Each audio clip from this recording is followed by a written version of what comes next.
بالقلوب ودوائها. بسم الله الرحمن الرحيم. السلام عليكم ورحمة الله وبركاته. الحمد لله رب العالمين، وبه نستعين على أمور الدنيا والدين، والصلاة والسلام على أشرف الأنبياء والمرسلين، سيدنا وحبيبنا وشفيعنا وقرة أعيننا وأبي القاسم مولانا محمد صلى الله عليه وعلى آله الطيبين الطاهرين وصحابته الغر الميامين والتابعين وتابع التابعين ومن تبعهم بإحسان إلى يوم الدين. أما بعد، سبحانك يا الله، سبحانك لا علم لنا إلا ما علمتنا إنك أنت العليم الحكيم. ربنا زدنا علما وارزقنا فهما وافتح لنا فتوح العارفين وفقهنا في الدين وعلمنا التأويل واهدنا إلى سواء السبيل وارزقنا فهم النبيين وحفظ المرسلين وسرعة إلهام ملائكة المقربين. اللهم أغننا بالعلم وزينا بالحلم وأكرمنا بالتقوى وجملنا بالعافية يا أرحم الراحمين. Alhamdulillah, puji syukur kehadirat Allah. Salawat dan salam tak lupa terus senantiasa kita haturkan kepada junjungan kita Nabi besar Muhammad sallallahu alaihi wa alihi wasallam. Kepada yang terhormat para hadirin jamaah Majlis Ta'lim Al-Amin yang dimuliakan oleh Allah, terkhusus kepada Al-Ustaz Syukran bin Al-Kay Al-Haj Muhammad Syarbini yang telah membuka majlis kita dengan qiraah salawat dan doa belajar dan mengajar. Alhamdulillah, semoga kita semua dipanjangkan umur, disehatkan badan, dimurahkan rezeki, digampangkan segala urusan, serta diluluskan segala hajat dunia maupun akhirat kita. Amin ya rabbal alamin. Kembali kita berjumpa dalam rangka melanjutkan kajian dari kitab Al-Arba'in An-Nawawiyah yang berisi hadis-hadis baginda Rasulullah sallallahu alaihi wasallam yang dikumpulkan dan disusun oleh Al-Imam Muhyiddin Abu Zakaria Yahya bin Sharaf An-Nawawi rahimahullah rahmatul abrar, di mana kajian kita sudah masuk ke hadis dalam urutan yang ke-28, yaitu hadis yang Imam An-Nawawi keluarkan di bukunya ini dan beliau riwayatkan dari para gurunya sampai kepada sahabat baginda Nabi yang bernama Abi Najih Al-Irbad bin Sariyah radhiyallahu anhu. Sebagaimana biasa, sebelum kita melanjutkan kajian hadis yang ke-28 ini, mari ikuti bersama-sama seraya mengalap barakah ya dari pembacaan hadis baginda Rasulullah SAW. Kita bacakan terlebih dahulu hadis yang hendak kita kaji ini. Bismillahirrahmanirrahim.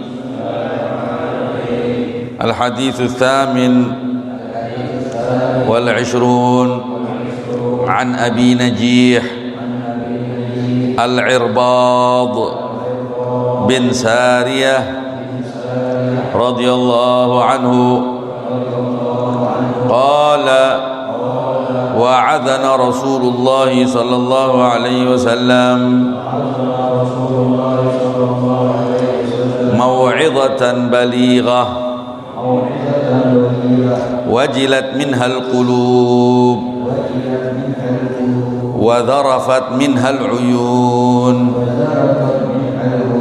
faqulna ya Rasulullah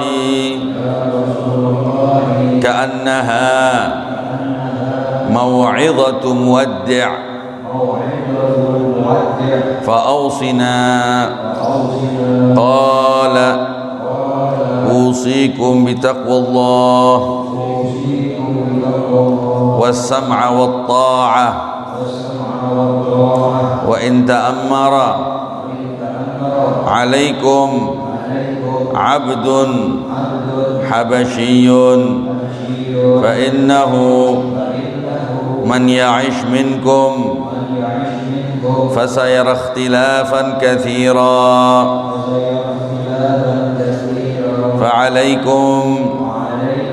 فعليكم بسنتي وسنة الخلفاء الراشدين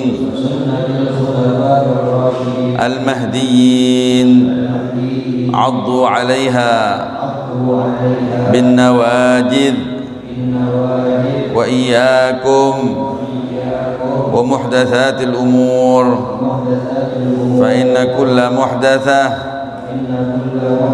بدعة وكل بدعة ضلالة رواه أبو داود والترمذي وقال حديث حسن صحيح. Bismillahirrahmanirrahim. Diriwayatkan dari Abi Najih Al-Irbad bin Sariyah radhiyallahu anhu qala, beliau berkata, wa'adhana Rasulullah sallallahu alaihi wasallam mau'izatan balighah. Rasulullah sallallahu alaihi wasallam pernah di suatu hari memberi ceramah, ya, memberi mau'izah, di mana mau'izah begitu itu amat sangat membekas di hati para sahabatnya. Iya, mau'izatan balighah, mau'izah yang begitu amat sangat menyentuh. Wajilat minahul qulub, sehingga dengan mau'izah tersebut hati-hati ini menjadi sedih. Wa dharafat minhal uyun, dan dengan mau'izah tersebut mata-mata ini berlinangan air mata. Faqulna, kami pun berkata kepada Rasulullah, ya Rasulullah, ka'annaha mau'izatu muwaddi'. Wahai Rasulullah, seakan-akan mau'izah engkau ini, ceramah engkau ini, seakan-akan seperti ceramahnya atau mau'izahnya orang-orang yang mau mengucapkan selamat tinggal, mau pamit. Saking seriusnya, iya. Fausina, oleh karena itu wasiatkan kami wahai Rasulullah. Qala, Rasulullah pun menjawab permintaan mereka, usikum bittaqwallah was-sam'a wat-tha'ah. Saya wasiatkan kepadamu agar senantiasalah bertakwa kepada Allah dan dengarlah serta taatlah. Maksud dengar dan taat kepada pemimpin umat dimanapun Anda berada. Wa in ta'ammara 'alaikum 'abdun habasyi, walaupun yang memimpinmu adalah seorang hamba, ya, budak dari Afrika yang hitam, anggap saja begitu, nggak masalah. Demi apa? Demi persatuan, demi keutuhan, demi agar tidak terjadi yang namanya chaos, ya, fitnah yang menakutkan, ya, fitnah tadum. Ada satu pepatah atau kalam pujaan, istilahnya ahli hikmah, atau mungkin marfu ke baginda Rasulullah sallallahu alaihi wasallam, wallahu a'lam, lupa saya, yang maknanya kira-kira seperti ini. Makna hadisnya berbahasa Arab, al-imamul zalimul al-imamul zalim al-imamul ghashum afdal min fitnatin tadum, atau kama qala atau kama qila. Imam yang zalim tapi muslim, iya,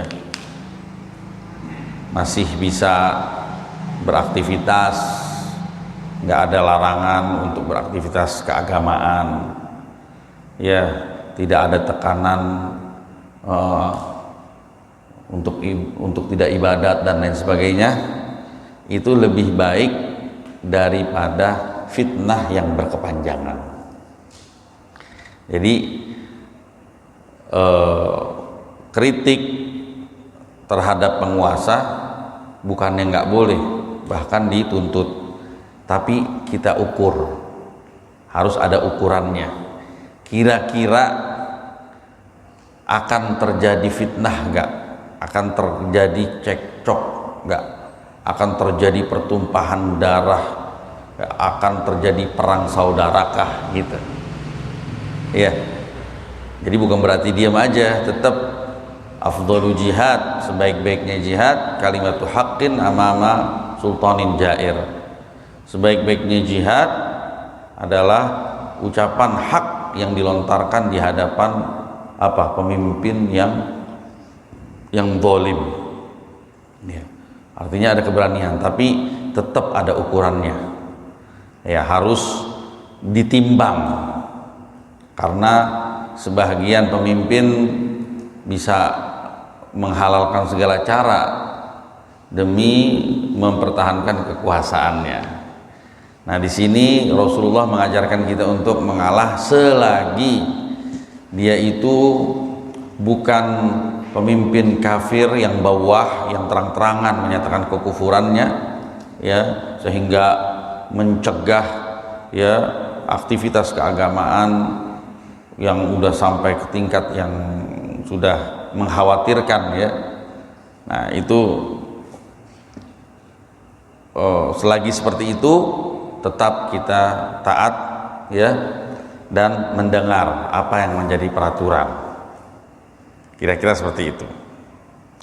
Fa innahu man ya'ish minkum fasara ikhtilafan katsira, karena orang yang akan hidup masih panjang umurnya setelah saya, dia akan melihat perselisihan yang begitu banyak.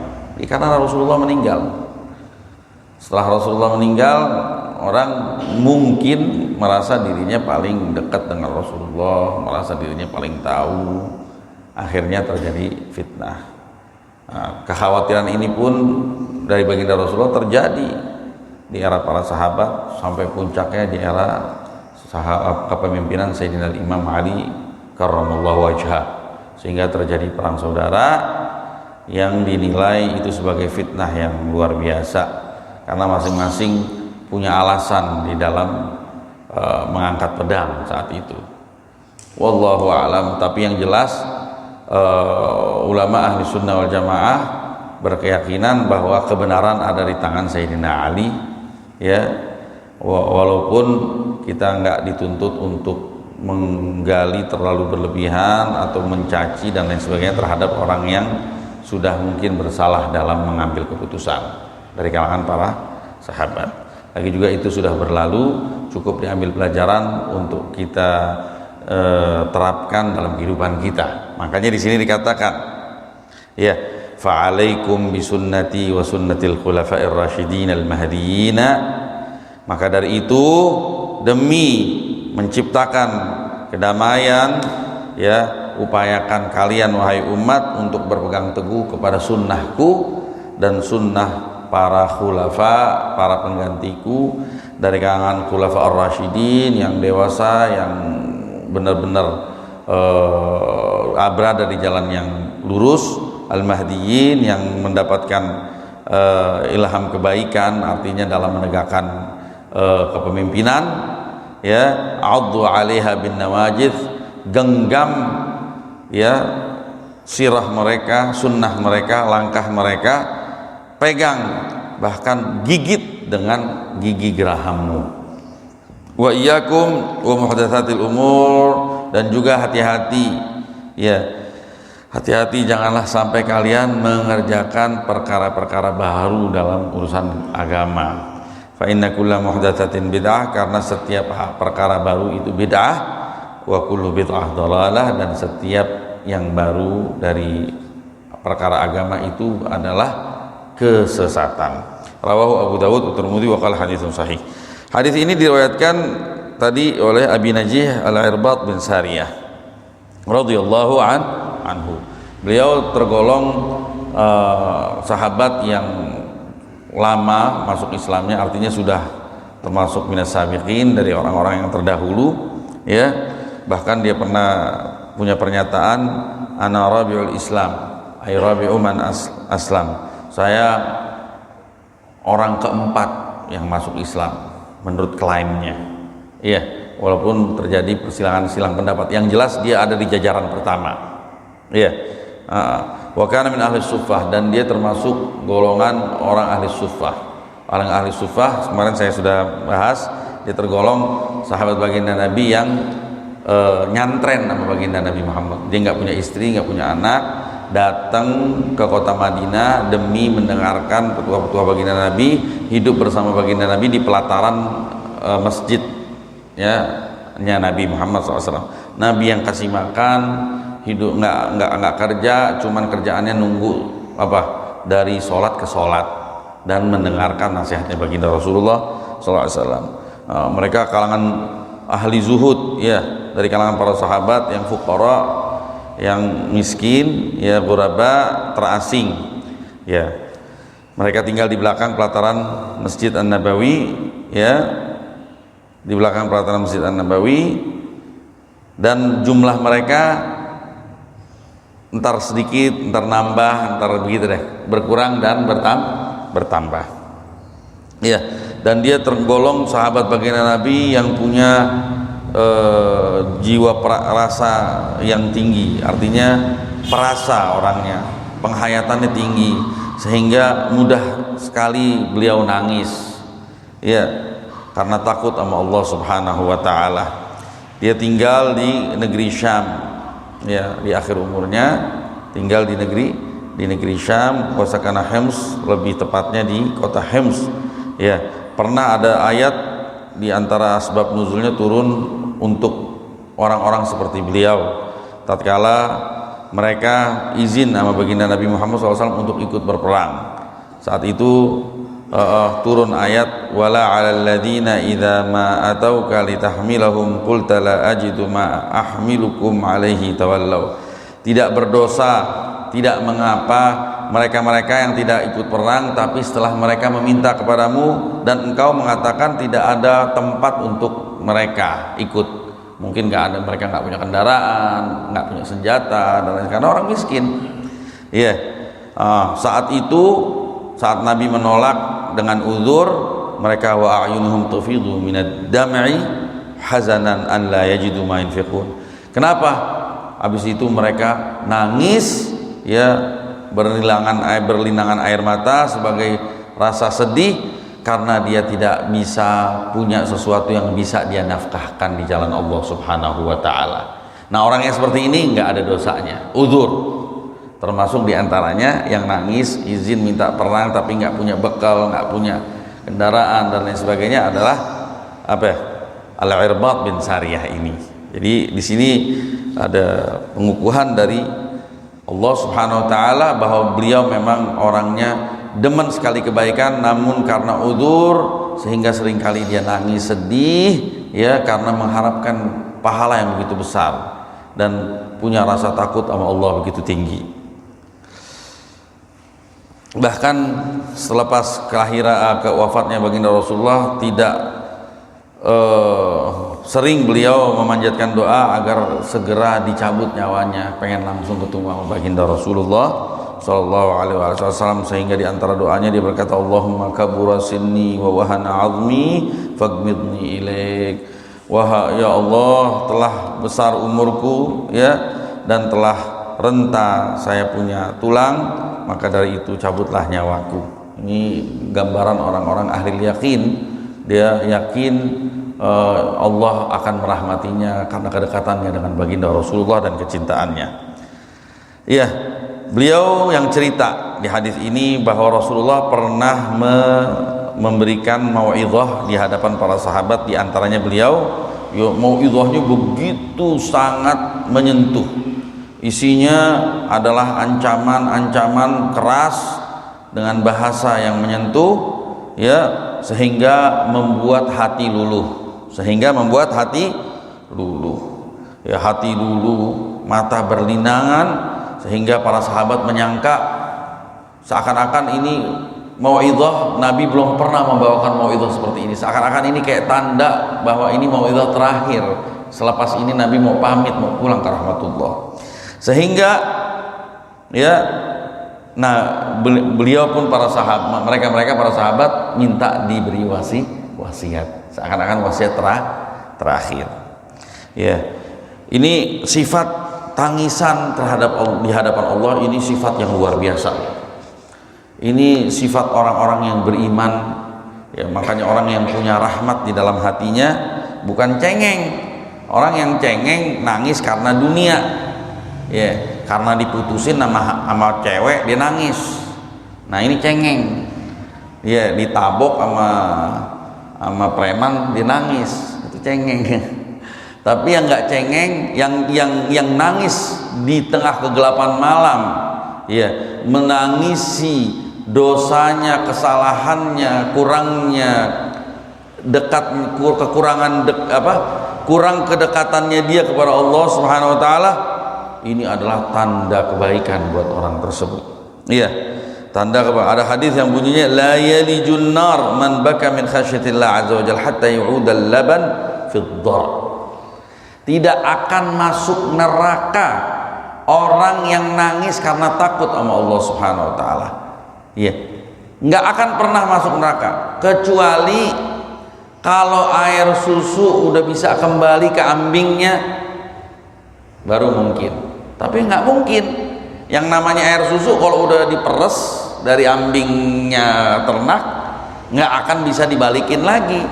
Ini gambaran bahwa orang yang nangis dia dijamin nggak akan masuk neraka. Loh, gimana? Karena dia nangis, takut, dia tahu, dia sadar, punya kesadaran, punya keimanan sehingga dia bisa nangis karena Allah di malam-malam. Nggak ada faktor lain, tidak ada dorongan lain ya yang menyebabkan dia nangis kecuali karena takut sama Allah Subhanahu wa taala semata. Ini ciri-ciri orang yang beriman sejati. Iya. Juga ada riwayat ma min qatrah ahabbu ila Allah min qatrat dam' min khasyatil au qatrat dam uhrigat fi sabilillah. Tidak ada tetesan yang Allah senangi seperti tetesan air mata akibat takut sama Allah atau tetesan darah akibat berperang gugur di jalan Allah Subhanahu wa taala. Iya. Ka'bul Ahbar meriwayatkan, demi zat yang jiwaku ada di genggamannya, saya nangis karena takut ya kepada Allah sampai mengalir berkucuran air mataku di wajahku. Itu lebih saya senangi ketimbang saya bersedekah ya sebesar gunung Uhud, sebesar gunung emas. Saya lebih senang saya bisa nangis benar-benar karena Allah ya, lebih senang begitu ketimbang saya bisa sedekah ya dengan jumlah yang begitu banyak yang diumpamakan seperti segunung emas. Ini semua gambaran betapa luar biasanya makna tangisan karena Allah Subhanahu wa taala. Luar biasa ya. Kemudian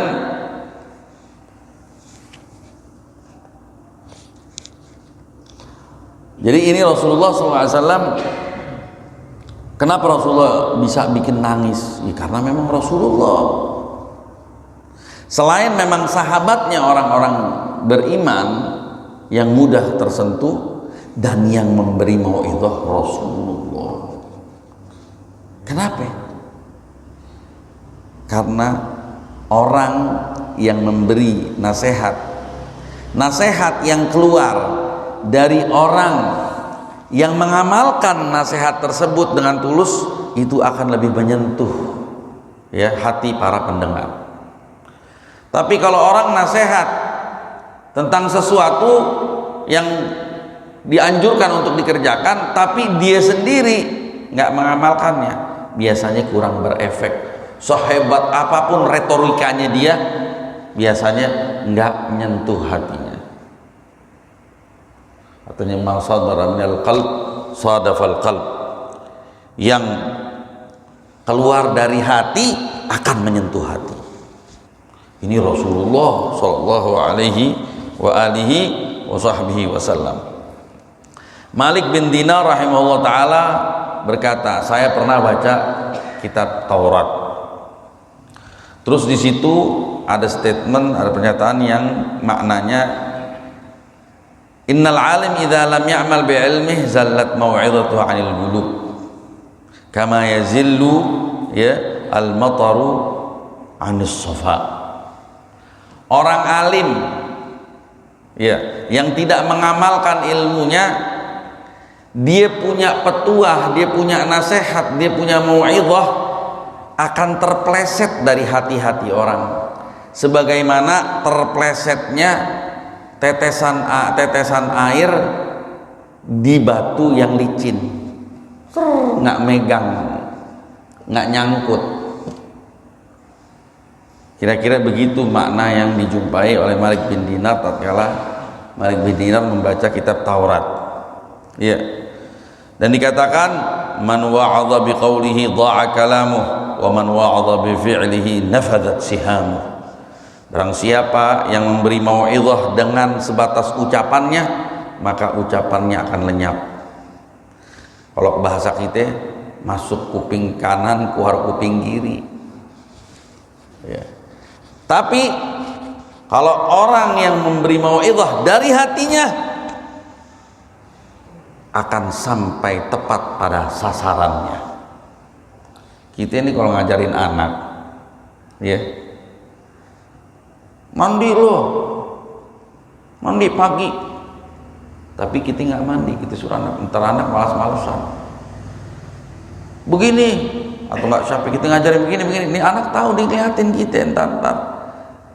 Ini anak lebih gemar mengikuti ayahnya melalui tingkah lakunya ketimbang dari perintahnya. Makanya kita jalanin dulu di depan anak kita, baru kita perintah. Pasti efeknya amat sangat, itu udah bisa menjadi pengalaman kita masing-masing. Ya, ada satu kisah nih, saya mau tutup dengan kisah tentang pentingnya amal. Ya, pentingnya mengamalkan ilmu demi supaya nasihat kita itu sampai ke hati para pendengar. Dihikayatkan Abu Hafs al-Kabir, seorang soleh dan alim, ya, tinggal di Irak. Tatkala dia pindah dari kota Irak ke kota Bukhara, ya, dari kota Irak ke kota Bukhara. Orang-orang di kota Bukhara tuh mengenal siapa dia, Abu Hafs al-Kabir. Iya. Akhirnya orang penghuni ahli kota Bukhara minta kumpul ke hadapannya, minta agar siapa? Abu Hafs al-Kabir ini membuka pengajian agar membacakan mereka satu macam atau beberapa macam pembelajaran. Akhirnya diterima. Ya, akhir anak buka pengajian. Dia orang-orang saking senangnya masjid dihias, ya, demi menyambut kedatangan Abu Hafs al-Kabir. Iya, ditaruh kursi yang bagus, tingkat meja yang bagus buat duduknya siapa? Abu Hafs al-Kabir. Abu Hafs al-Kabir pun mengenakan baju pakaian kebesaran orang alim, ya, kebesaran sang hakim qadhi, ya, yang ahli dalam ilmu agama. Tahu-tahu istrinya orang solehah, istrinya ngomong begini, mau kemana ente pergi? Rapi banget, baru aja kita pindah ini kampung masih terasing kita di sini. Saya mau memberikan mau'izah kepada manusia penghuni kampung sini. Terus disindir sama istrinya, hal amilta bima alimta hatta takhruja ilan nas wa ta'idhahum. Apakah anda sudah mengamalkan apa yang anda ketahui sehingga anda bisa keluar dan mau memberi mau'izah kepada mereka? Tersentuh hatinya siapa? Abu Hafs al-Kabir, dan dia berkata, sungguh engkau telah melemparkan tombak yang tepat sasaran ke hati saya, tersentuh. Akhirnya dikeluar ke hadapan manusia, dia bilang, pergi kalian, belum saatnya kalian mendengar dan belum saatnya saya mau mengajar. Iya, saya kenapa? Karena saya masih menjumpai orang pengajar yang baik, ya, yang masih saya butuhkan ilmunya di rumah. Maksudnya istrinya. Dia subhanallah, dia duduk di rumahnya kisaran 2 tahun. Dia berupaya untuk mengamalkan 3 tahun. Dia berupaya untuk mengamalkan apa yang sudah dia ketahui. Sampai selesailah, sempurnalah 3 tahun. Datang lagi manusia untuk minta kepadanya untuk mengajar. Akhirnya dia minta, tanya lagi ke istrinya, bagaimana yang engkau saksikan, apakah saya sudah mengamalkan saya punya ilmu? Ya, oh enggak, istrinya tanya lagi ke dia, anda sudah mengajarkan, mengamalkan ilmu anda? Terus katanya, kira-kira kemungkinan insya Allah mayoritasnya saya sudah amalkan. Mayoritasnya saya sudah amalkan. Dia nggak mengklaim dirinya udah mengamalkan semuanya, paling nggak mayoritasnya dia sudah amalin. Iya. Terus dia bilang begini, dikasih pertanyaan lagi ke istrinya, kamu punya musuh gak? Punya orang yang gak seneng gak sama antum? Ya. Pernah gak ada satu peristiwa yang menyebabkan anda ada urusan sama itu orang? Dimikir-mikir apa ya yang pernah anda lakukan? Kemudian dia muter-muter ke perkebunan. Oh, dia bilang, saya pernah muter di perkebunan dan di situ saya lihat ada tanaman kayak semacam bawang, kurrah. Kurrah itu bawang jenis panjang-panjang, adanya di negeri Syam sono. Iya. Di situ saya ambil ya sebahagiannya, satu ikat, dan di situ saya makan. Saya sempat makan, itu yang pernah saya lakukan, kesalahan. Fagalat ardi khasmak, ya udah, ente pernah melakukan itu dan ente lupa minta izin, ente sekarang minta ridho dari yang punya. Dia samperin, dicari tuh yang punya tanah tersebut. Pas ditemuin, nih orang majusi, ini orang bukan beragama Islam, beragama majusi. Dia cerita bahwa saya ini pernah ngambil, ya saya pikir ini kebun umum dan lain sebagainya mungkin, tapi akhirnya ternyata ada yang punya, firasat saya, tapi saya belum sempat ketemu sama yang punya. Nah sekarang saya datang, saya minta redho biar dihalalin apa yang saya pernah makan. Karena dia tahu nih orang muslim, kamu kalau mau saya redhoin bayar dulu berapa? 10 dirham. Oh enggak, dia bilang saya mau kasih 10 dirham dari apa yang sudah saya makan. Terus dia nggak redho, nggak mau. 10 dirham dikit, 10 dirham dikit. Wajib bagimu untuk membayar saya 10.000 dirham, baru saya saya halalin. Ya akhir saya mau bilang dulu sama istri saya, ya, saya mau bilang orang keluarga. Terus kata istrinya apa? Inna hadzal din haq, demi Allah agamanya ini orang benar, agama hak, agama yang benar. Sampai dia orang siap mengeluarkan duit 10.000 dirham agar dia dapat kehalalan. Masuklah anda ke agama itu. Akhirnya dia masuk ke agama, dikabarin teman-temannya, iya, ini orang Islam dermawan, dia saking takut sama neraka, dia berani ngeluarin duit, nggak takut miskin demi mengharapkan kehalalan. Akhirnya di antara kaumnya, mungkin ini orang pemuka kaum, sehingga 70 orang dari kalangan orang Majusi ikut bersamanya mendatangi orang ini di hadapan pintu Abi Hafs, ya. Sampai Abi Hafs takut, ya ada apa nih, gue mau dituntut apa lagi nih, ya enggak? Terus mereka berkata, ajarkan kami, tuntunlah kami untuk kami memeluk Islam. Akhir masuk Islam semuanya. Kemudian akhirnya dari mulai itu dia duduk, dia ngajarin manusia. Kisah pertama yang dia jadikan pelajaran adalah kisah yang dia alami itu. Bayangin, dengan beramal nggak usah pakai ngomong, susah ngajarin orang yang udah muslim, nggak sesusah ngajarin orang yang belum masuk Islam.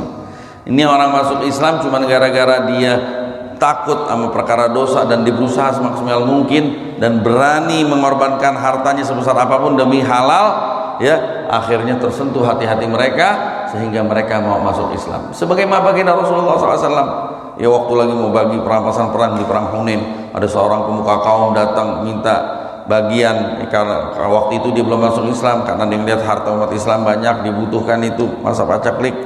Akhirnya kata Nabi, ambil tuh sekawanan kambing yang diapit oleh dua gunung tersebut, dia ambil terus dia lari, ya gom, ya aslimu fa inna Muhammadan qad a'ta 'ata'an lam yakhshal faqah. Masuklah Islam kalian karena sesungguhnya Muhammad telah memberikan pemberian yang mana pemberian semacam ini nggak akan diberikan kecuali oleh orang-orang yang nggak pernah takut miskin. Sallallahu ala sayyidina Muhammad wa radhiyallahu ta'ala an ashab wa tabi'in wa tabi'it tabi'in wa salihin ajma'in. Amin ya rabbal alamin. Ya, terakhir nanggung nih, sampai Al-Qasim Al-Hakim, Abil Qasim Al-Hakim pernah ngomong begini, ma balu ulama zamanina la tata'idun nas bimawa'idhihim. Gimana ya ulama-ulama sekarang nih, ada apa sih mereka ini, kenapa sih orang-orang tuh nggak gampang tersentuh dengan nasihat-nasihat mereka, sebagaimana salaf memberikan nasihat dan mudah tersentuh. Terus ada yang ngejawab, ya, inna ulama as-salaf kanu aiqadan wan nas niyam fayunabbihul aiqad an-niyam wa ulama zamanina niyam wal khalq mauta fa kaifa yunabbihun naim al-mayyit. Ulama salaf itu ulama yang melek bangun, nggak tidur. Dan manusia yang diajak kebaikan, diberikan nasihat adalah orang-orang yang tidur. Sehingga dia bisa membangunkan orang yang tidur. Adapun zaman sekarang ulama-ulamanya tidur, orangnya bukannya tidur, pada mati. Bagaimana bisa orang yang tidur membangunkan orang yang mati? Orang salaf melek, bangunin orang tidur, karena ya zaman dulu sejelek-jelek yang di dulu masih nggak sejelek yang sekarang. Anggap yang jelek yang dulu ya dia tidur, jeleknya sekarang udah mati. Ya, salaf bangun, orang yang bangun ngebangunin orang tidur, ya tidur yang tidur bangun. Nah sekarang ulamanya tidur mau ngebangunin orang yang mati. Bagaimana ceritanya? Orang tidur bangunin orang yang mati. Wallahu a'lam. Insyaallah kita digolongkan orang-orang yang melek, yang sadar, ya, yang tahu apa yang mesti kita perbuat, dan semoga kita bisa mengamalkan apa yang kita ketahui, dan insyaallah semua nasihat kita, ajakan kita benar-benar didengar oleh orang menuju ke arah kebaikan bersama. Amin ya rabbal alamin. Demikian, kurang lebihnya mohon maaf. Wabillahi taufiqul hidayah. Wal-'afwu minkum. Wassalamualaikum warahmatullahi wabarakatuh.